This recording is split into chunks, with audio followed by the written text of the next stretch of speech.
Hello everyone. Guys, आज जो हम टॉपिक स्टार्ट करने वाले हैं क्वांट का, वो परसेंटेज टॉपिक है। ठीक है।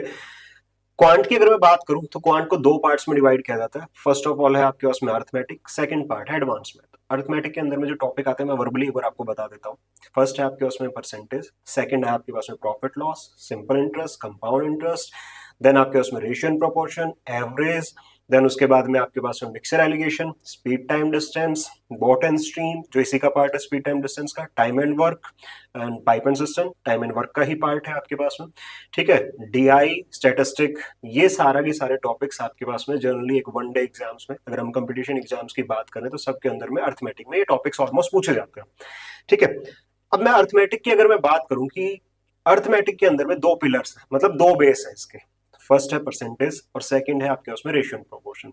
जिस भी स्टूडेंट को ये दोनों टॉपिक बहुत अच्छे से आते हैं ना, वो स्टूडेंट आपके पास में बहुत आराम से अर्थमेटिक को कवर कर सकता है। अर्थमेटिक पे उसकी कमांड बहुत अच्छी होगी। ठीक है। बहुत आराम से सारे क्वेश्चंस को वो सॉल्व कर सकता है। इतनी बात क्लियर है। चलिए स्टार्ट करते हैं परसेंटेज टॉपिक को। और मेरा जो परसेंटेज पढ़ाने का स्टाइल है ना, वो बिल्कुल जीरो से पढ़ाने का स्टाइल है। मतलब मैं आपको क्या करूंगा कि बिल्कुल डेफिनेशन से स्टार्ट करूंगा कि परसेंटेज है क्या, परसेंटेज को कैसे यूज करना है, परसेंटेज कैसे बनता है, वो सारी चीजें हम बात करेंगे। परसेंटेज फ्रैक्शन का रिलेशन क्या है, मतलब मैं आपको एक ऐसी ऐसी चीजें दिखाऊंगा कि मोस्ट ऑफ द जो बच्चे आते हैं उनको वो चीजें नहीं पता होती है, और बहुत मतलब हमें पता होनी चाहिए जिन चीजों का, वो चीजें उन बच्चों को नहीं पता होती है। ठीक है। क्योंकि वो चीजें सिखाई नहीं जाती है, डायरेक्ट बोल दिया जाता है कि इसको इससे मल्टीप्लाई कर लो, इससे डिवाइड कर लो, ये चीजें ऐसे बन जाएंगी। नहीं, जब तक वो चीजें आपको बेसिक नहीं पता होगी अर्थमेटिक स्ट्रॉन्ग नहीं होगा। तो परसेंटेज एक ऐसा टॉपिक है जिसमें मैं थोड़ा टाइम भी लेता हूँ और बच्चे को सारी बेसिक, क्योंकि जब आपने एक बेस पे टाइम दे दिया ना, उसके बाद के सारे टॉपिक बहुत ईजी हो जाते हैं। तो चलिए स्टार्ट करते हैं परसेंटेज आपके पास में। ठीक है। फर्स्ट ऑफ ऑल देखिए, अर्थमेटिक का फर्स्ट टॉपिक है। अच्छा, दूसरी बात मैं आपको बता दूं कि जैसे हमने परसेंटेज कवर कर लिया ना, उसके बाद में तीन टॉपिक बहुत इजीली और बहुत जल्दी आपके कवर हो जाएंगे। कौन से, क्योंकि वो इसी पे बेस्ड है। पूरा का पूरा हम परसेंटेज से ही उसको पढ़ेंगे। Profit loss, simple interest and compound interest, तीनों के तीनों टॉपिक इसी पे बेस्ड है, तो इसको हम बहुत अच्छे से कवर करेंगे। ठीक है। सारी चीजें इसमें कवर करेंगे। चलिए परसेंटेज की पहले डेफिनेशन की बात कर लेते हैं कि परसेंटेज होता क्या है। ठीक है। तो मैं आपको बिल्कुल सिंपल लैंग्वेज में सारी चीजें बताता चलूंगा, बस आपको ध्यान रखना है कि क्या चीजें मैंने आपको बताई। ठीक है। चलिए देखिए, परसेंटेज जो है ये वर्ड बना है दो वर्ड को मिला के, पर एंड सेंट को। ठीक है। अब जो पर है आपके पास में, इसका मतलब होता है ईच, इट मींस वन। ठीक है। एंड सेंट का जो मतलब होता है वो होता है 100। 100 पर वन जो होगा वो 1% के इक्वल होगा। मतलब हम एक वैल्यू लेते हैं स्टैंडर्ड, जिसपे हम किसी भी परसेंटेज वैल्यू को मेजर करते हैं। तो 100 आपके पास में हम स्टैंडर्ड वैल्यू लेते हैं। अब उस पर जितनी भी वैल्यू होगी वो उतनी ही परसेंट होगी। ठीक है। चलिए मैं एक और सिंपल एग्जांपल लेता हूं और उससे आपको बहुत आराम से समझ में आ जाएगा। ठीक है। लेट्स सपोज कि हमारे पास में एक केक है, हमारे पास में एक केक है, और मैंने क्या किया, इस केक को 100 इक्वल पार्ट्स के अंदर में डिवाइड कर दिया। 100 इक्वल पार्ट्स के अंदर में क्या कर दिया, डिवाइड कर दिया। ठीक है। जैसे मैंने इसको 100 इक्वल पार्ट्स के अंदर में डिवाइड कर दिया। अब इन 100 पार्ट्स के अंदर से जितना भी पार्ट मैं किसी को दूंगा, अब मान लो अपना कुछ केक का पार्ट, अब 100 इक्वल पार्ट्स है तो उसमें से कोई पार्ट अपने फ्रेंड को देते हो तो वो उतना ही परसेंटेज होगा। लेट्स सपोज कि मैं 10% किसी को दे रहा हूं, मतलब 10 पार्ट किसी को दे रहा हूं तो 10% आप जा रहे हो। ठीक है। 20 पार्ट आप किसी को दे रहे हो तो 20% आपके पास में जा रहा है। ठीक है। अब आपको समझ में आया कि जो मैक्सिमम चीज होती है वो 100 होती है, और 100 में जब जितना आएगा वो उतना ही परसेंट होता है। इतनी बात अब क्लियर हो गई। चलिए एक और एग्जांपल लेते हैं। लेट्स सपोज देखिए, मेरे पास में ये वाटर बॉटल है, ये कंप्लीटली फिल है, तो मैं क्या बोलूंगा, ये 100% फिल है। अगर ये आपके पास में हाफ फिल होती तो 50% होती, 1/3 हो जाती तो आपके पास में 33.33% आपके पास में फिल होती। ठीक है। तो कोई भी जो कंप्लीट चीज होती है परसेंटेज में हम उसको क्या मानते हैं, 100% मानते हैं। उसका जितना पार्ट आप किसी को दे रहे हो या अलग कर रहे हो वो उतना ही परसेंट उसमें से अलग हो जाएगा। मुझे लगता है अब यहां तक किसी को कोई प्रॉब्लम है। ठीक है। तो परसेंटेज हमने सीखा, आपको बहुत अच्छे से चीजें समझ में आ गई होंगी। अब थोड़ा और आगे बढ़ते हैं। ठीक है। अब थोड़ा और आगे बढ़ते हैं, और परसेंटेज के अंदर में एक नई चीज है कि परसेंटेज को फ्रैक्शन में कैसे कन्वर्ट किया जाता है। ठीक है। अच्छा, एक चीज और यहां बता देता हूं कि जो परसेंटेज का साइन होगा वो ये होगा, और इट मींस क्या होता है, किसी भी चीज को हमने क्या किया, पहले 100 पार्ट्स में डिवाइड किया तो इसकी वैल्यू किसके बराबर होती है, डिवाइड में 100 हो जाता है आपके पास में, परसेंटेज की वैल्यू 1/100 हो जाती है। ठीक है। अब यहाँ पे देखिए ध्यान से सुनिए, मुझे जो है परसेंटेज, आपको कुछ परसेंटेज वैल्यूज गिवन होंगी आपके पास में, उसको आपको कन्वर्ट करना है फ्रैक्शन वैल्यू के अंदर में। किसमें कन्वर्ट करना है? फ्रैक्शन वैल्यू के अंदर आपको कन्वर्ट करना है। आई बात समझ में? कैसे कन्वर्ट होगा? मान लीजिए गिवन है 25%, ठीक है, तो 25%, तो हम क्या करेंगे, यहां से परसेंटेज के साइन को हटाएंगे एंड डिवाइड बाय 100 कर देंगे। ये जो वैल्यू आएगी कैंसिल करने के बाद में, ये क्या होगी? फ्रैक्शन वैल्यू होगी। ये क्या होगी? फ्रैक्शन वैल्यू होगी। लेट्स सपोज और देखते हैं, जैसे मान लीजिए 30%, 30%, तो मैंने आपको क्या बताया कि 30 डिवाइड बाय 100, जीरो से जीरो कैंसिल, 3/10 यहाँ पे बचता है, तो 3/10 क्या बन जाएगा? फ्रैक्शन बन जाएगा। क्या बन जाएगा? फ्रैक्शन बन जाएगा। ठीक है, मिक्स फ्रैक्शन में कोई वैल्यू हो सकती है परसेंटेज, लाइक 33 1/3%, फ्रैक्शन वैल्यू में चेंज करना है। ठीक है, अब देखो ध्यान से सुनो, ये है मिसर बिन, इसको हम क्या बोलते हैं? मिसर बिन बोलते हैं। परसेंटेज आपके पास में, ये मिक्स फ्रैक्शन में परसेंटेज में दे रखा है। ठीक है, मिक्स फ्रैक्शन को परसेंटेज में दे रखा है आपके पास में, मिसर बिन, मिक्स फ्रैक्शन इसको बोलते हैं, और परसेंटेज में ये वैल्यू की हुई है। अब हमें क्या करना है? पहले इसको फ्रैक्शन परसेंटेज में कन्वर्ट करना है, और आई थिंक ये सबको पता भी होगा कि कैसे इसको कन्वर्ट किया जाता है, कि इन दोनों वैल्यूज का मल्टीप्लाई एंड प्लस में ऊपर वाली वैल्यू उसके बाद ऐड कर देते हैं। तो 33 इंटू 3 99, 99 होगा, प्लस 1 करोगे तो 100/3%। अब आप कहोगे सर क्या ये फ्रैक्शन में कन्वर्ट हो गया? नहीं, ये फ्रैक्शन परसेंटेज में कन्वर्ट हुआ है, और हमें क्या चाहिए? सिर्फ फ्रैक्शन वैल्यू चाहिए। तो क्या करेंगे? इस परसेंटेज को हटाएंगे, 100 डिवाइड बाय 3, और नीचे परसेंटेज हटा के 100 आ जाएगा, कैंसिल करोगे, वैल्यू कितनी आ रही होगी? 1/3 आ जाएगी। वैल्यू कितनी हो जाएगी आपके उसमें? 1/3 हो जाएगी। तो ये आपके पास में क्या था? परसेंटेज से फ्रैक्शन में। अब उल्टा भी हो सकता है कि फ्रैक्शन वैल्यू दे और आपसे पूछे परसेंटेज वैल्यू क्या होती है। ठीक है, भिन्न दे रखा है और आपको प्रतिशत आपसे पूछा जा रहा है। चलिए देखते हैं, फ्रैक्शन वैल्यू आपको गिवन होंगी और कन्वर्ट करना होगा किसमें? परसेंटेज में। किसमें कन्वर्ट करना होगा? परसेंटेज में कन्वर्ट करना होगा। ठीक है, चलिए देखिए,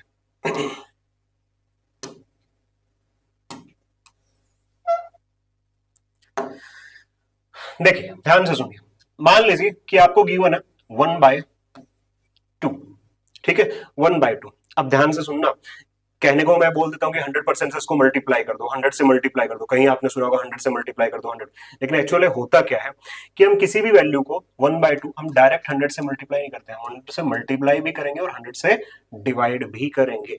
100 से मल्टीप्लाई करेंगे और 100, ये छोटी छोटी चीजें एग्जाम में कहीं नहीं पूछा, लेकिन हमें पता होनी चाहिए। ठीक है, ठीक है, ये हमें पता होनी चाहिए। 100/100 से, अब इससे इस पर कोई इफेक्ट नहीं आएगा क्योंकि हमने 100 से मल्टीप्लाई किया और 100 से डिवाइड किया।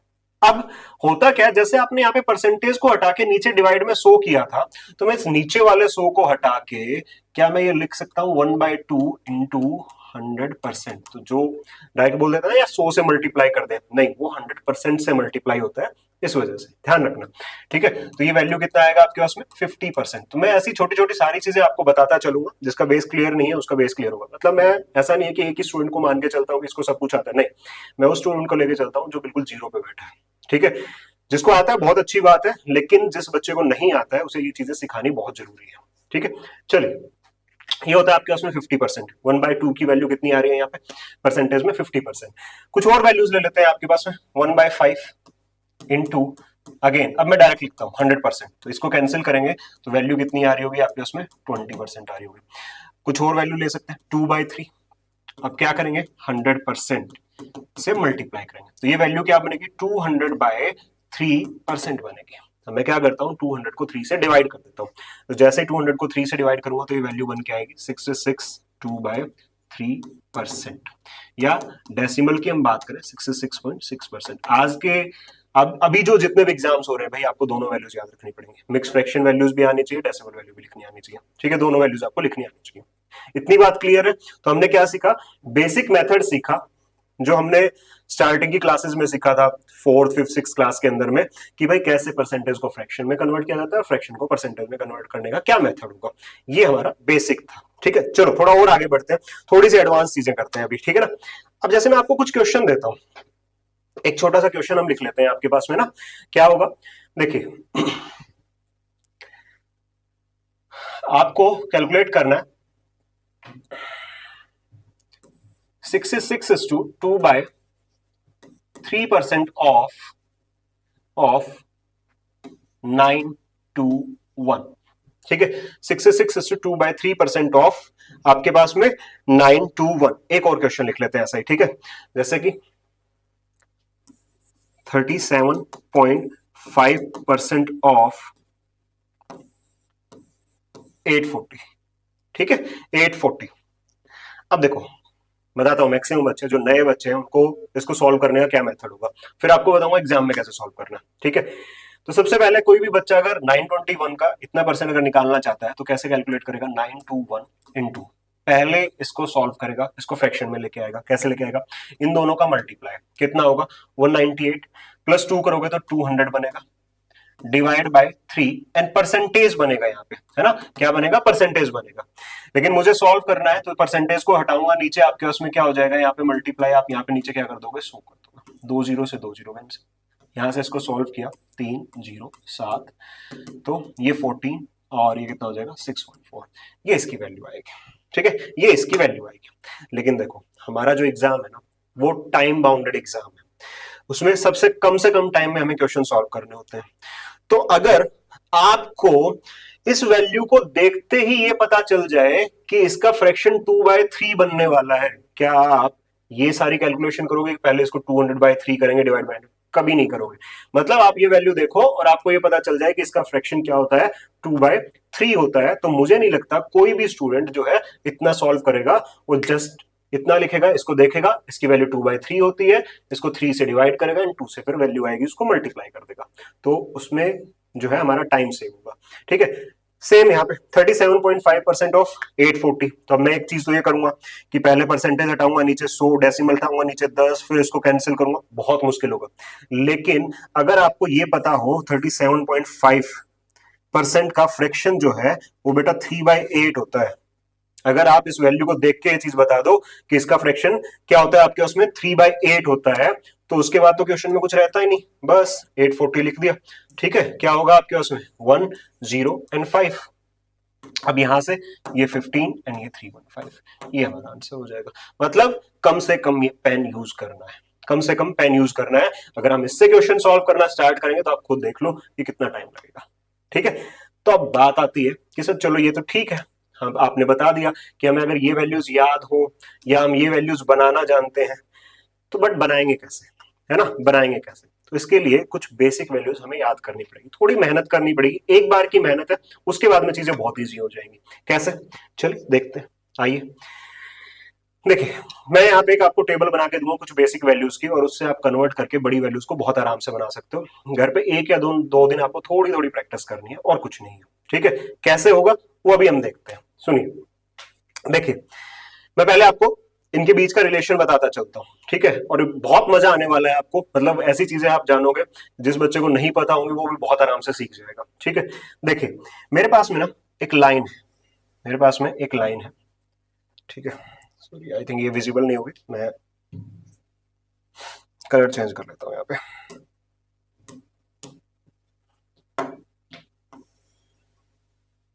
देखिए ये लाइन है, ठीक है। अभी अभी मैंने आपको क्या बताया कि कोई भी कंप्लीट चीज परसेंटेज में हम कितना मान के चलते हैं, 100% मान के चलते हैं, ठीक है। तो हम इसको क्या मान के चलेंगे कि ये लाइन अपने आप में कंप्लीट है और ये कितनी है, 100% है, ये लाइन अपने आप में कंप्लीट है और ये वैल्यू कितनी है आपके उसमें 100% है। आई बात समझ में। सेकेंड, अब मैं 100% का पहले फ्रैक्शन में कन्वर्ट करता हूं, तो 100% को मैंने फ्रैक्शन में कन्वर्ट करने के लिए क्या किया, डिवाइड बाय 100 कर दिया, परसेंटेज को हटा के एंड चेक किया, वैल्यू जो आई वो आई 1। इट मींस अगर कोई भी कंप्लीट चीज परसेंटेज में 100% है, परसेंटेज में 100% है, तो फ्रैक्शन में कितनी होगी वो वैल्यू, फ्रैक्शन में कितनी होगी वो वैल्यू, 1 होगी। भिन्न में वो वैल्यू कितनी होगी, 1 होगी, ठीक है, भिन्न में वो वैल्यू कितनी होगी, 1 होगी। अब इस चीज का मतलब कि रिलेशन क्या है वो चीज देखो, मैं आपको बताता हूं कि आपने खुद ने ये चीजें की हैं। मैं आपको छोटा सा एग्जांपल देता हूं। मान लो फिर से आपके पास में केक है, फिर से आपके पास में केक, और मैं आपसे बोलता हूं कि किसी ने इसमें से 75% जो है ना केक खा लिया है, 75% केक जो है किसी ने खा लिया। मैं आपसे पूछता हूं कि रिमेनिंग पार्ट कितना है, रिमेनिंग पार्ट कितना है? तो आप कहोगे सर 75% अगर किसी ने खा लिया है ना, तो मैं कैसे कैलकुलेट करूंगा? मैं 100 में से 75% को माइनस कर दूंगा और ये वैल्यू 25% होगी, है ना। ये करते थे आप लोग जब 7th 8th क्लास के अंदर में थे, तो ये चीज आप ऐसे करते थे। इसका मतलब ये होता था कि टोटल 100% है और उसमें से 75% पार्ट जो है किसी ने खा लिया है, तो बचा हुआ पार्ट कितना होगा आपके? उसमें 25% होगा, ठीक है, क्योंकि हम परसेंटेज में किसी भी कंप्लीट चीज को कितना मान के चलते थे? 100। फिर से एक केक है, फिर से एक केक। अब इसमें से फिर से मैं आपको ये बोलता हूं कि भाई किसी ने 3/4 पार्ट जो है ना वो कंज्यूम कर लिया, किसी ने 3/4 पार्ट खा लिया, तो रिमेनिंग पार्ट कितना बचा अब आपके पास में? अब इस केस में आप लोग क्या करते थे? आपको याद होगा, आप 1 में से माइनस करते थे, 1 में से माइनस करते थे, तो ये वैल्यू कितनी आती थी? 1/4 आती थी। तो आप बोलते थे सर 1/4 पार्ट मेरे पास में बचा है, ठीक है। तो इसका मतलब क्या है, ये ध्यान से सुनो कि कोई परसेंटेज में हम किसी भी चीज को कंप्लीट मानते हैं तो 100% लेके चलते हैं, और अगर हम फ्रैक्शन में, ये दोनों चीजें लिंक्ड होंगी और आगे के चैप्टर में यूज होंगी, इसलिए मैं आपको इतना बेसिक से लेके चल रहा हूं, ठीक है। तो इस पार्ट के अंदर में वैल्यू कितनी मानेंगे? फ्रैक्शन के पार्ट में हम कंप्लीट 1 लेके चलते हैं, इसलिए 1 की वैल्यू अगर कंप्लीट है तो परसेंटेज में वो कितना होगा? 100% होगा। तो एक बात समझ में आ गई ना आप लोगों को कि 1 अगर फ्रैक्शन है, मैं इस साइड सारे फ्रैक्शन लिखूंगा, यहां परसेंटेज वैल्यू लिखता जाऊंगा। 1 अगर आपके पास में फ्रैक्शन है तो परसेंटेज वैल्यू कितनी होती है? 100% होती है। और मुझे नहीं लगता किसी बच्चे को ये चीज समझ में नहीं आएगी, बहुत अच्छे से आपको ये समझ में आ गया होगा कि भाई फ्रैक्शन वैल्यू 1 होती है, परसेंटेज वैल्यू कितनी होती है? 100% होती है, ठीक है। Okay, clear. अब देखिए, मैंने इस लाइन को 2 इक्वल पार्ट में डिवाइड कर दिया, मैंने इस लाइन को 2 इक्वल पार्ट्स में क्या कर दिया? डिवाइड कर दिया। यहां से जैसे मैंने इसको 2 इक्वल पार्ट में डिवाइड किया, तो ये 1/2, इसको भी 2 से डिवाइड कर दो, ये 50%। तो मतलब एक पार्ट 50% परसेंटेज के अंदर में, ये वाला पार्ट भी 50% परसेंटेज के अंदर में, और ये वाला पार्ट 1/2, ये वाला पार्ट 1/2। इट मींस 1/2 की वैल्यू कितनी होगी? 50% होगी। 1/2 की वैल्यू कितनी होगी आपके पास में? 50% होगी। बताइए, यहां तक क्लियर है सबको? कोई दिक्कत नहीं है, ठीक है। आगे बढ़ते हैं, नेक्स्ट सेम। चलो एक और ले लेते हैं एग्जांपल यहीं पे, ठीक है। फिर से यही लाइन है आपके पास में, फिर से आपके पास में यही सेम लाइन है, और इस लाइन को इस बार परसेंटेज में कंप्लीट 100% है, फ्रैक्शन में ये 1 है, इसको मैंने 2 इक्वल पार्ट्स में डिवाइड कर दिया था, मतलब 3 इक्वल पार्ट्स में क्या कर दिया? डिवाइड कर दिया।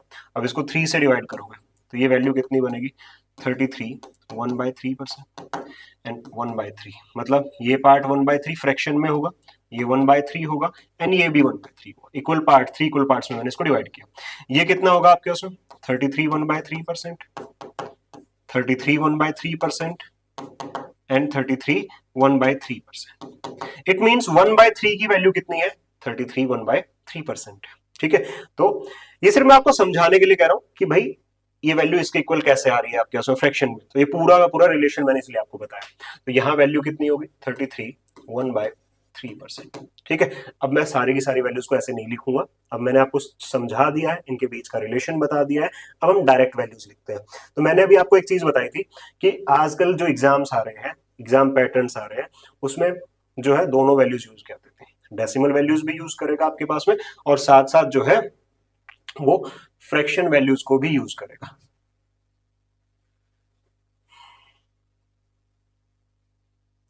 ठीक है, तो हम दोनों की दोनों वैल्यूज, ये जो बेसिक टेबल बनेगी इसमें हम दोनों की दोनों वैल्यूज को हम याद करते हुए चलेंगे। तो यहाँ पे आपके पास में जो डेसिमल वैल्यू होगी वो क्या होगी? 33.33%, 1/4 25%। अब डायरेक्ट आपको वैल्यूज में लिख रहा हूं यहाँ पे, ये 20%, ठीक है।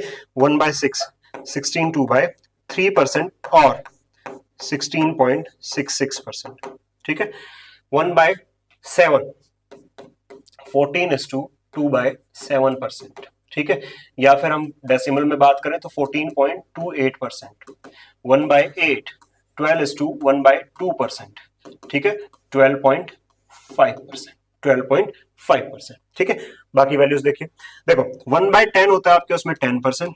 ये दोनों वैल्यूज याद करना बहुत इजी है, कैसे? देखिए ध्यान से सुनिए, 1/9 को आगे रखिए, मेनली है कि हमें सारी वैल्यूज याद होनी चाहिए, तो हम जैसे भी जिस भी मेथड से याद हो बहुत अच्छी बात है, थोड़ा प्रैक्टिस करेंगे तो बहुत आराम से याद हो जाएगी। तो 1/9 की यहाँ पे आपने 11 लिखा और 1/11 पे आपने यहाँ पे क्या लिखा 9 लिख दिया, ठीक है। अब यहाँ पे 1/9 है तो यहाँ पे 1/9 यूज कर दो, यहाँ पे 1/11 है तो यहाँ 1/11 यूज कर दो।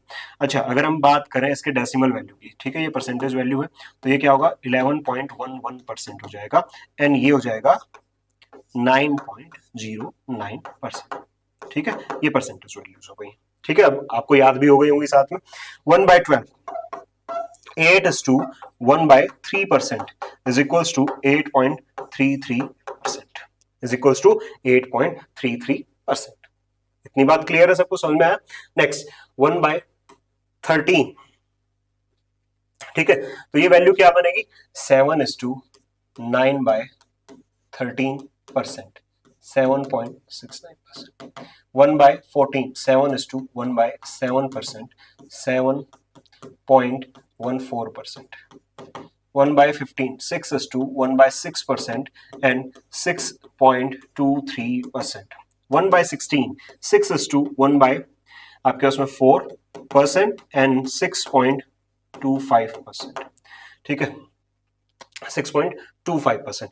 नेक्स्ट वैल्यू देखिए 1/20 5%, 4%, ठीक है। 1/30 3:1/3% is equals to 3.33%, ठीक है।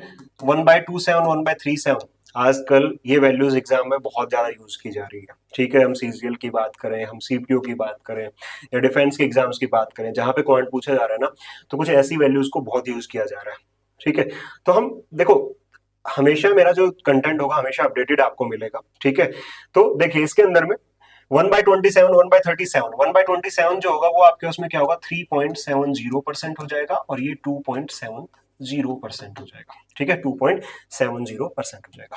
क्लियर है, मतलब ये बेसिक वैल्यूज आपको याद होनी चाहिए। अब हम काम करेंगे इन पे और हम बड़ी वैल्यूज को बनाना स्टार्ट करेंगे, ठीक है। अब हम इन पे काम करेंगे और इनकी बड़ी वैल्यूज बनाना हम स्टार्ट करेंगे, ठीक है। देखिए कैसे हम इनका यूज करते हैं और कैसे हम ये वैल्यूज अब आगे बढ़ाते हैं और कैसे इनका, देखिए ध्यान से सुनिए। देखो जैसे अभी आपने 1 की वैल्यू यहाँ पे कितनी लिखी थी 100% लिखी थी, मैं आपसे ये भी पूछ सकता हूं कि भाई 2 की वैल्यू कितनी होगी, 2 की वैल्यू कितनी होगी, या 3 की वैल्यू कितनी होगी, या 4 की वैल्यू कितनी होगी, ठीक है।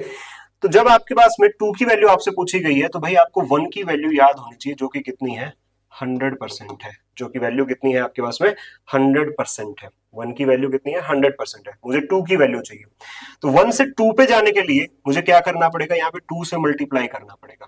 तो यहाँ पे भी मैं क्या कर दूंगा आपके पास में 2 से मल्टीप्लाई कर दूंगा, तो ये वैल्यू कितनी बनेगी 200% बन जाएगी, ठीक है।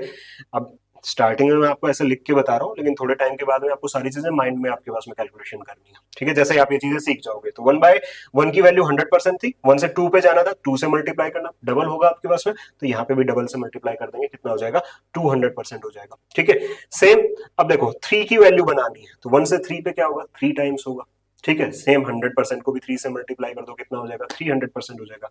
आपसे पूछा जाए उल्टा पूछ लेता है, ठीक है, क्योंकि ये ध्यान रखना कि इस लिस्ट को हमें कैसे याद करना है, यहां से यहां और यहां से वापस यहां पे भी याद करना है, कुछ भी पूछ सकता है वो दोनों केस के अंदर में, और दोनों वैल्यूज को हम यूज करना आना चाहिए, ठीक है।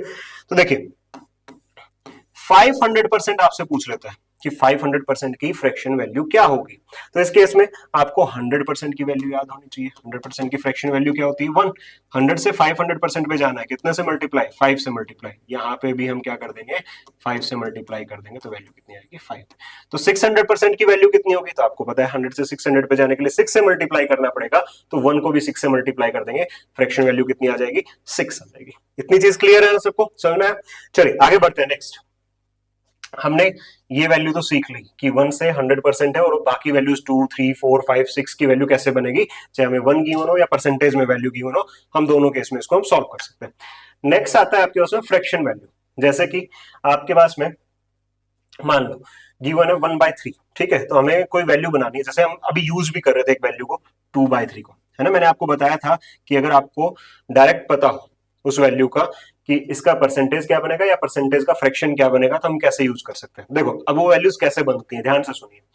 मुझे ये चेक करना है कि इसके डिनोमिनेटर में क्या गिवन है, इसके डिनोमिनेटर में क्या गिवन है। तो नीचे आपके पास में जो गिवन है वैल्यू वो कितनी है 3 है। अब आपको किसकी बेसिक वैल्यू याद होनी चाहिए 1/3 की बेसिक वैल्यू याद होनी चाहिए। ठीक है 1/3 की बेसिक वैल्यू आपको क्या होनी चाहिए याद होनी चाहिए। अब 1/3 से 2/3 पे जाना है तो कितने से मल्टीप्लाई करेंगे हम यहाँ पे 2 से मल्टीप्लाई करेंगे। कितने से मल्टीप्लाई करेंगे आपके पास में 2 से मल्टीप्लाई करेंगे। ठीक है अब यहां से 1/3 की जो वैल्यू होगी वो आप सब जानते हो कितनी है 33 1/3%। या अगर हम डेसिमल में बात करें तो 33.33% होगी। ठीक है अब यहां से 1/3 से मुझे 2/3 पे जाना था 1/3 से मुझे 2/3 पे जाना था। इस केस के अंदर में एक मिनट ठीक है 1/3 से मुझे कहां जाना था 2/3 पे जाना था तो 2 से मल्टीप्लाई किया था। सेम यहां पे भी मैं क्या करूंगा 2 से मल्टीप्लाई कर दूंगा और सेम यहां पे अगर मुझे डेसिमल में वैल्यू चाहिए तो ये भी 2 से क्या हो जाएगा मल्टीप्लाई हो जाएगा 2 से मल्टीप्लाई हो जाएगा। बात आती है ये तो बहुत ईजी है मल्टीप्लाई करना है ना 66.66%। लेकिन अब जिस बच्चे को नहीं पता है कि यहां क्या होगा वो ध्यान से सुन। ठीक है अब देखो मैं आपको ये भी बोल सकता हूं बेटा एक काम करना अगर आपको इस नंबर को किसी एक नंबर से मल्टीप्लाई करना है तो बस आपको इतना सा काम करना है कि इस 33 को भी 2 से मल्टीप्लाई कर दो और यहाँ जो न्यूमरेटर में वैल्यू है इसको भी 2 से मल्टीप्लाई करके लिख दो। ठीक है रटवाने वाली बात है मैं लिखवा दूंगा आपके पास में लेकिन पता होना चाहिए ऐसा हो क्यों रहा है वो मैं आपको अभी बताऊंगा। तो 33 को 2 से मल्टीप्लाई किया तो ये वैल्यू कितनी आई 66 आ गई। यहां पे भी 2 से मल्टीप्लाई किया तो ये 2/3 बन गया। ये परसेंटेज वैल्यू बनेगी 66 2/3%। लेकिन हमने सर यहां भी मल्टीप्लाई क्यों किया यहां भी क्यों किया ये भी बता दो। तो देखो ध्यान से सुनो सबसे पहले मैं ये बताता हूं कि ये मिक्स फ्रैक्शन वैल्यूज लिखी कैसे जाती हैं। ठीक है तो मान लीजिए मेरे पास में एक वैल्यू है 24 और मुझे इसको 5 से भाग करना है। ठीक है मैं बहुत बिल्कुल जीरो लेवल पे लेके जा रहा हूं बिल्कुल जीरो लेवल पे जहां से ये वैल्यू बनानी सीखते हैं हम। तो 5 से 4 5 को 4 24 को 5 से डिवाइड किया 4 पे तो 20 नीचे क्या बचा 4। अब मैं इसको कैसे लिखना स्टार्ट करूंगा मैं यहां से स्टार्ट करूंगा 4:4/5 क्या बोलते हैं 4 सही 4/5 मिक्स फ्रैक्शन के अंदर में हम ऐसे लिखते हैं आपके पास में आप बहुत अच्छे जानते हो। मैं आपसे एक चीज पूछना चाहता हूं क्या मैं इस वैल्यू को ऐसे लिख सकता हूं 4+4/5 4+4/5 क्या मैं ऐसे वैल्यू लिख सकता हूं। ठीक है तो आप कहोगे सर कि अगर हम इसको वापस से सॉल्व करें तो 5 × 4 20 20 और 4 क्या बनता है 24/5। हाँ सर हमने 24 को 5 से भाग किया था क्या यहाँ पे भी 24/5 बनेगा। तो आप क्या करोगे यहाँ पे 5 एलसीएम लोगे तो ये 5 चौक 20 बनेगा प्लस में ये 4 आएगा तो ये भी 24/5 बन रहा है। इट मीन्स मैं इस वैल्यू को इस तरीके से लिख सकता हूं दोनों की दोनों वैल्यू क्या आएंगी इक्वल आएंगी। अब देखिए ध्यान से सुनिए 4+4/5 आपके पास में वैल्यू है 4+4/5 आपके पास में एक वैल्यू है मुझे इसको 3 से मल्टीप्लाई करना है। कैसे मल्टीप्लाई होगा तो आप कहोगे सर इसका मल्टीप्लाई इसके साथ भी होगा 4 × 3 और प्लस 4/5 × 3 तो ये क्या बनेगा 12 और 12/5। ठीक है 12 सही 12/5 ये वैल्यू आपके पास में बनेगी। तो अब आपको एक चीज तो समझ में आई कि हम जब किसी कांस्टेंट नंबर से इसमें मल्टीप्लाई कर रहे हैं तो वो नंबर यहां भी मल्टीप्लाई हो रहा है वो नंबर यहां भी मल्टीप्लाई हो रहा है आपके पास में। तो मैंने यही तो बताया आपको कि अगर मान लो इस वैल्यू में 2 से मल्टीप्लाई करना था तो वो कहां कहां मल्टीप्लाई होगा एक तो इस जगह पे मल्टीप्लाई होगा और एक इस जगह पे मल्टीप्लाई होगा। ठीक है तो ये क्या बन जाएगा 66 2/3%। लेकिन अब एक चीज और समझाता हूं और बहुत आराम से और बहुत ध्यान से समझना वो क्या है कि 12:12/5 12:12/5 क्या ये सही है ना। मैं आपसे पूछ रहा हूं क्या ये वैल्यू सही है तो आपका आंसर होगा कि सर नहीं ये वैल्यू सही नहीं है आपने इसको गलत लिखा है। क्यों लिखा है गलत इसका रीजन ये है कि हमेशा मिसर भिन्न में मिक्स फ्रैक्शन के अंदर में जो ये न्यूमरेटर वैल्यू होती है इस वैल्यू से हमेशा छोटी होगी इस वैल्यू से हमेशा छोटी होगी। और जब कहीं पे कई बार ऐसा एक्सप्रेशन बनता है जहां पे मिसर भिन्न बनता है उस केस के अंदर में आप देखना एग्जाम के अंदर में पहला ऑप्शन कुछ ऐसा ही गिवन होगा आपको और वहां एग्जाम प्रेशर इतना होता है बच्चे के पास में कि वो झट से अपना आंसर आते ही पूरा क्वेश्चन उसने सॉल्व कर लिया बस एक छोटी सी गलती के कारण वो इसको टिक करेगा और निकल जाएगा क्वेश्चन में नेगेटिव मार्क्स उसको मिल जाएंगे। लेकिन क्या ध्यान रखना है ध्यान से सुनो ये फॉर्मेशन ही गलत है ये क्या है फॉर्मेशन जो है वो रॉन्ग है। तो राइट फॉर्मेशन क्या होगी और रॉन्ग क्यों है। ठीक है तो रॉन्ग फॉर्मेशन इसलिए है कि मिसर भिन्न में न्यूमरेटर हमेशा क्या होना चाहिए बेटा छोटा होना चाहिए। ऐसा क्यों होता है रीजन देखिए कि मैंने मिस्र बिन लिखना कैसे स्टार्ट किया था, ये जो भागफल आया था इसको लिखा था 4, ठीक है। ये क्या है, शेषफल है, तो आपके पास में यहाँ पे लिखा 4, और जिस वैल्यू से हम भाग कर रहे हैं वो वैल्यू कहाँ आती है आपके पास में, नीचे 5 आती है, ठीक है। तो हमेशा ध्यान रखना कि नीचे ये जो वैल्यू है ना, ये जो यहाँ आ रही है, ये क्या होता है, रिमाइंडर होता है, ये क्या होता है, शेषफल होता है। और शेषफल जिस नंबर से हम भाग कर रहे हैं हमेशा छोटा होना चाहिए। क्यों? क्योंकि अगर सर ये बड़ा है ना तो हम एक बार फिर से भाग करेंगे इसको, है ना, हम क्या करेंगे, एक बार फिर से इसको भाग करेंगे, क्योंकि रिमाइंडर हमेशा जिस वैल्यू से हम भाग कर रहे हैं हमेशा उससे क्या रहता है, छोटा रहता है। इस वजह से मिक्स फ्रैक्शन की फॉर्मेशन में न्यूमरेटर वैल्यू हमेशा डिनोमिनेटर वैल्यू से क्या रहती है, छोटा रहती है, ठीक है। तो आई थिंक आपको समझ में आ गया होगा। लेकिन अब आपके दिमाग में ये होगा कि अब इसको सही कैसे लिखें, है ना, अब इसको सही कैसे लिखें। तो देखो ध्यान से सुनो, ये 12 सही 12/5 है, ठीक है। तो इसको कैसे लिखेंगे, 12 प्लस 12/5। मैं एक बार आपको एक एक चीज लिख के दिखा रहा हूं, लेकिन एग्जाम में इतनी चीजें हमें पेन से नहीं लिखनी है, ये डायरेक्ट वैल्यूज करनी है आपके पास में। तो 12/5 लिख दिया, ठीक है। अब हम क्या करेंगे, 12 प्लस 12 को 5 से भाग करेंगे, ठीक है। 12 को 5 से, क्योंकि जब यहाँ वैल्यू बड़ी बचती है शेषफल में तो हम 5 से एक बार फिर से भाग करते हैं। तो सेम काम यहाँ करना है कि अगर ये वैल्यू बड़ी है तो इट मीन एक बार फिर से भाग करो। तो 5 दूनी 10, 2 बचेगा बटा 5। अब इसको कैसे लिखेंगे, 12 और 2 कितना होता है, 14 सही 2/5। अब सही है ये फॉर्मेशन, अब राइट है, ठीक है। तो ये चीजें जो है, छोटी छोटी चीजें हम सबको पता होनी चाहिए, ऐसे हम इसको सॉल्व करेंगे। आई थिंक सबको क्लियर है, इतना समझ में आ गया होगा, कोई दिक्कत नहीं, आगे बढ़ते हैं, ठीक है। तो अब यहां पे अब आप डायरेक्ट कर सकते हो, आपको इसके पीछे की पूरी कहानी समझ में आ गई, रॉन्ग फॉर्मेशन समझ में आ गई है, राइट उसको कैसे करना है वो हमें समझ में आ गया है, ठीक है। अब हम इसको डायरेक्ट लिखेंगे कैसे, भाई यहाँ पे 2 से मल्टीप्लाई करो 66, और ये 2/3%। एग्जाम में बहुत बार ये वैल्यूज यूज की जाती है, तो आपको ये डायरेक्ट याद ही होनी चाहिए कि 2/3 की जो वैल्यू होगी वो कितनी होगी, 66 2/3% और 66.66% डेसिमल के अंदर। नाउ क्लियर, इतना समझ में आया सबको, कोई दिक्कत नहीं है, ठीक है। तो ऐसे हम इन वैल्यूज को बनाएंगे। तो मैं ये वैल्यूज अब जो है क्लियर कर रहा हूं, यहां से आपको समझ में आ गई। कुछ और वैल्यूज मैं आपको बना के अभी सिखाता हूं, ठीक है, कुछ और वैल्यूज मैं आपको बना के दिखाता हूं आपके पास में।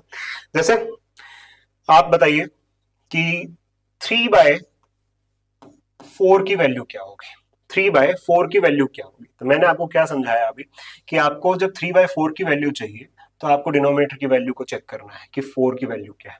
तो यहाँ पे क्या बनेगा, 1/4 बनेगा। 1/4 से जो बेसिक वैल्यू आपको याद है, 3/4 पे जाने के लिए क्या करना पड़ता है, 3 से मल्टीप्लाई करते हैं सर। तो 3 से मल्टीप्लाई कर दिया। अब इसकी वैल्यू कितनी है, 25% है। तो यहां अगर 3 से मल्टीप्लाई हुआ है तो ये भी 3 से मल्टीप्लाई हो जाएगा, दैट इज 75%, ठीक है। तो वैल्यू कितनी बन जाएगी आपके पास में, 75% वैल्यू बन जाएगी। अब आपके दिमाग में चीजें चल रही होंगी कि सर वहां जब हमने वो केक वाला एग्जांपल देखा था कि कितना पार्ट बचता है, तो देखो मैंने आपको बताया था यहाँ 100% मानते हैं, 75% वैल्यू थी यहाँ पे 3/4 इक्वल आ रही थी, 25% 1/4 के इक्वल आ रहा था। तो बस लिखने का तरीका, उसको फ्रैक्शन में लिख दिया, इसको परसेंटेज में लिख दिया, लेकिन दोनों चीजें सेम है, ठीक है। दोनों चीजें क्या चल रही हैं आपके पास में, सेम चाहिए, बस लिखने का तरीका अलग है। उसको फ्रैक्शन में लिख रहे हैं और इसको परसेंटेज में लिख रहे हैं। तो 1/4 की वैल्यू 25%, 3/4 की वैल्यू कितनी हो गई, 75% हो गई है, ठीक है। इतनी बात समझ में आई आपको। मैं आपसे पूछता हूं कि मुझे अब 60% की वैल्यू बताओ, 60% की वैल्यू बताइए, 60% की वैल्यू क्या होगी, ठीक है। अब 60% के लिए आप क्या कहोगे, कैसे करोगे, तो आपको बेसिक टेबल में वो वैल्यू याद होनी चाहिए। 60% के लिए आपको क्या करना है, बेसिक टेबल के अंदर में वो वैल्यू याद होनी चाहिए जिससे 60 बनाया जा सकता है, जिसको किसी नंबर से गुणा करके 60 बनाया जा सकता है। आपको दिखेगा 1/5 की, धीरे धीरे याद हो जाएंगे क्योंकि अभी नेक्स्ट के 4 चैप्टर पूरी सी टेबल पे है, ठीक है। और जब आप परसेंटेज खत्म करोगे ना तो ये टेबल आपके बिल्कुल टिप्स पे होगी, और ये टेबल नहीं, इससे बनाने वाली वैल्यू जो बड़ी वैल्यूज भी होंगी वो आधी वैल्यू भी आपको याद हो चुकी होंगी। हम इतने सारे क्वेश्चन इस पे प्रैक्टिस करने वाले हैं, ठीक है। तो टेंशन लेने की जरूरत नहीं है, देखते जाइए। 1/5 20% आपके पास है, तो 20% जो है उससे 60% मुझे अगर बनाना है तो मैं क्या करूंगा, आप बोलोगे सर इसको 3 से मल्टीप्लाई कर दो, बस बन गया। और 20% की वैल्यू हमें याद है कितनी है, 1/5। तो यहां पे भी 3 से मल्टीप्लाई होगा तो वैल्यू कितनी बन जाएगी, 3/5 बन जाएगी, ठीक है, 3/5 बन जाएगी। क्लियर है, इतना इतना समझ में आया सबको, यहां तक कोई दिक्कत नहीं होनी चाहिए किसी भी स्टूडेंट को। ऐसे ही सेम आपके पास में कुछ और वैल्यूज आप बना सकते हो। अच्छा मुझे बता दो कि आपके पास में 4/5 की वैल्यू कितनी होगी, अब ये तो बता ही सकते हो 4/5 की वैल्यू क्या होगी आपके पास में। ठीक है, 4/5 की वैल्यू। तो अब मैंने क्या बताया था, डिनोमिनेटर की वैल्यू चेक करनी है, क्या है 5, क्या है आपके पास में 5 है। अब क्या करेंगे यहाँ पे, ये अगर 5 है, अगर हम इसको 1/5 की वैल्यू से 4/5 पे आना, कितने से मल्टीप्लाई करेंगे, 4 से मल्टीप्लाई करेंगे। यहाँ 4 से मल्टीप्लाई तो 20%, कोई 4 से मल्टीप्लाई। अब एग्जाम जो वैल्यूज है अब माइंड में कैलकुलेट करनी है, तो कितनी हो जाएंगी आपके पास में 80% हो जाएगी। वैल्यू कितनी हो जाएगी आपके पास में 80% हो जाएगी। ऐसे हम इसको सॉल्व करेंगे। ठीक है, आई होप सबको समझ में आ रहा होगा, कोई दिक्कत नहीं होगी इस केस के अंदर में। नेक्स्ट देखिए, जैसे यहाँ पे मेरे पास में एक वैल्यू है 1/6, ठीक है, इससे कुछ वैल्यू बनाते हैं। 5/6 की वैल्यू आप मुझे बताओगे, तो आप बोलोगे 1/6, ठीक है। 1/6 जो है आपके पास में ये कितना होगा 16.66%, और अगर मैं इसकी मिक्स फ्रैक्शन वाली वैल्यू की बात करूं तो 16 2/3%। ठीक है, अब मैं आपको एक चीज दिखा रहा हूं, ध्यान से सुनना। 1/6 से 5/6 जाना है, कितने से मल्टीप्लाई करना है, सर 5 से मल्टीप्लाई कर दो, बहुत ईजी है। ठीक है, यहां पे भी 5 से मल्टीप्लाई होगा, तो ये कितना हो जाएगा आपके पास में 0। ठीक है, और ये हो जाएगा आपके उसमें 3 और 83 पॉइंट, ये आपके पास में क्या होता है 6.6666 इन्फिनिटी तक चलता है, तो ये जो वैल्यू बनेगी वो क्या बनेगी 83.33% बनेगा। हमें 2 डेसिमल तक आपके पास में ये वैल्यू याद होनी चाहिए। ठीक है, 2 डेसिमल तक ये वैल्यू हमें याद होनी चाहिए। तो 5/6 की वैल्यू 83.33% हो जाएगी। ठीक है, बात आती है मिक्स फ्रैक्शन की, तो मैंने अभी आपको क्या बताया था मिक्स फ्रैक्शन के लिए, भाई 5 से मल्टीप्लाई करना है। अब तो आप डायरेक्ट करोगे कि इसको भी 5 से कर दो मल्टीप्लाई, इसको भी 5 से मल्टीप्लाई कर दो, तो ये बनेगा 80 और ये बनेगा 10/3। अब मुझे पता है मैक्सिमम बच्चों ने इस वैल्यू को देखते ही आंसर दिया होगा कि ये तो रॉन्ग फॉर्मेशन है सर, ये क्या है रॉन्ग फॉर्मेशन है। अब रॉन्ग फॉर्मेशन है तो कैसे सॉल्व करेंगे इसको, तो आपको पता है अब ये बार बार ऐसा लिखना नहीं है, 10 को 3 से डिवाइड करना है, तो ये वैल्यू बनेगी 3:1/3। ठीक है, आपको आता है बहुत आराम से डिवाइड करना, कोई दिक्कत नहीं है। 83 1/3%, ये सॉल्व हो गया आपके पास में। ठीक है, अच्छा एक वैल्यू और हमने यूज की थी, वो वैल्यू मैं आपको बताता हूँ। जैसे कि मैंने आपको पूछा था लास्ट एक क्वेश्चन दिया था उसके अंदर में, चलो मैं डायरेक्ट आपसे पूछ ही लेता हूँ कि 3/8 की वैल्यू बताओ मुझे क्या होगी, 3/8 की वैल्यू क्या होगी आपके पास में। ठीक है, तो देखो 3/8 के लिए क्या करना है, नीचे देखो क्या है 8 है, मतलब आपको किसकी वैल्यू याद होनी चाहिए 1/8 की वैल्यू याद होनी चाहिए। ठीक है, 1/8 की वैल्यू कितने से मल्टीप्लाई करूंगी 3/8 बन जाए, सर 3 से मल्टीप्लाई करना है। ठीक है, कोई दिक्कत नहीं है। 1/8 की वैल्यू कितनी होती है, तो टेबल आपके सामने है और बहुत अच्छे से आपको दिखाई दे रही है कि 1/8 12:1/2%, 12.5% होता है, तो 12 1/2%, और यहां मैं अगर लिख लूं तो 12.5%। ठीक है, अब ये तो मल्टीप्लाई करने में बड़ा सिंपल है, इंटू 3 कर दिया, तो कितना बनेगा ये 5, और ये बनेगा 37.5%। याद आया, थोड़ी देर पहले मैंने आपको बताया था, है ना। तो आप देखते ही बता सकते हो अब कि 3/8 वैल्यू इसकी बनेगी 37.5% की। लेकिन मैं आपको उल्टी वैल्यूज भी बनाना सिखाऊंगा, अभी हम क्या कर रहे हैं फ्रैक्शन से यहाँ आ रहे हैं, अभी मैं आपको ये वैल्यूज दूंगा और यहाँ से यहाँ आने भी सिखाऊंगा। ठीक है, वो टेंशन मत लो कि आप देखोगे अच्छा 0.5 आ रहा है लास्ट के अंदर में, वो आप वैल्यू बता दोगे, लेकिन थोड़ा टाइम लगेगा, पहले हम यहाँ से यहाँ आना सीखते हैं। ठीक है, अब नेक्स्ट यहाँ पे मुझे क्या करना है 3 से मल्टीप्लाई करना है, तो जैसे ही आप मल्टीप्लाई करोगे तो ये 36 और ये 3/2%। देखते ही आपको समझ में आएगा सर रॉन्ग फॉर्मेशन है, क्यों, क्योंकि न्यूमरेटर डिनोमिनेटर से छोटा होना चाहिए और जो कि है नहीं, तो क्या करेंगे 36 प्लस 3/2 था, 3 को 2 से फिर से डिवाइड करो, 1:1/2, तो वैल्यू कितनी बनेगी 37 1/2% वैल्यू बन जाएगी। कितनी बन जाएगी 37:1/2% आपके पास में वैल्यू बन जाएगी। तो ये आपके पास में वैल्यू आएगी 3/8 या 37.1/2 या फिर 37.5%। 3/8 की वैल्यू आपके उसमें, दोनों वैल्यूज आपके पास में मिल जाएगी। ठीक है, इतनी चीजें क्लियर है। अब नेक्स्ट आपका काम क्या है, आपका काम ये है बेटा कि आप घर पे जो होमवर्क करने वाले हो वो ध्यान से सुनिए क्या होगा। ठीक है, आपको सिर्फ इतना करना है, जितनी वैल्यूज अभी मैंने आपको बताई है, एक तो इनको आपको बार बार लिखना है, 2 से 3 बार आपको लिख के देखना। ठीक है, ये पूरी की पूरी टेबल और दोनों साइड से, यहां से यहां और यहां से यहां पे। ठीक है, उसके अलावा जैसे अभी मैंने आपको ये वैल्यू बनानी सिखाई 3/8, तो आपको क्या करना है घर जाना है। ठीक है, 2/3 फिर से बना के देखना है, 3/4, ठीक है, 3/4 फिर से बना के देखना है, और आपके पास में यहाँ पे 2/5 फिर से बनाना है, 3/5 फिर से बनाना है, 4/5 फिर से बनाना है, 1/6 के अंदर में आपको 5/6 की वैल्यू को बनाना है। मतलब अब घर पे आपको जो प्रैक्टिस करनी है वो क्या करनी है, खुद से 5/6 की वैल्यू बना ली। ये सारी वैल्यूज एक बार बना के देखनी, अपने आप ये सारी वैल्यूज आपको याद हो जाएंगी। तो आज हमने जो क्लास में सीखा है वो ये है कि फ्रैक्शन वैल्यू से परसेंटेज वैल्यू में कैसे आते हैं। ठीक है, नेक्स्ट क्लास में जो हम करने वाले हैं वो क्या होगा कि हम परसेंटेज वैल्यू से फ्रैक्शन वैल्यू में कैसे जाएंगे। क्लियर है इतनी बात? और दूसरा कि हो सकता है कि कैसी कैसे वैल्यूज आपको मिल जाए कि 616 2/3% और पूछे कि फ्रैक्शन क्या होगा। ठीक है, 457 आपके पास में 2/7%, कुछ ऐसी वैल्यूज मिल जाए। इन वैल्यूज का हम कैसे कन्वर्ट करेंगे, इन बड़ी वैल्यूज को कैसे कन्वर्ट करेंगे, या जैसे कि हमने अभी एक वैल्यू देखी थी 37.5%, इस वैल्यू को वापस कैसे कन्वर्ट करेंगे, या जैसे कि एक वैल्यू थी इसको ऐसे भी लिख सकते हैं 6.66%, इस वैल्यू को कैसे फ्रैक्शन में कन्वर्ट करेंगे। तो ये कल की क्लास में होगा। आज इतना ही होगा। थैंक यू सो मच, मिलते हैं नेक्स्ट क्लास में।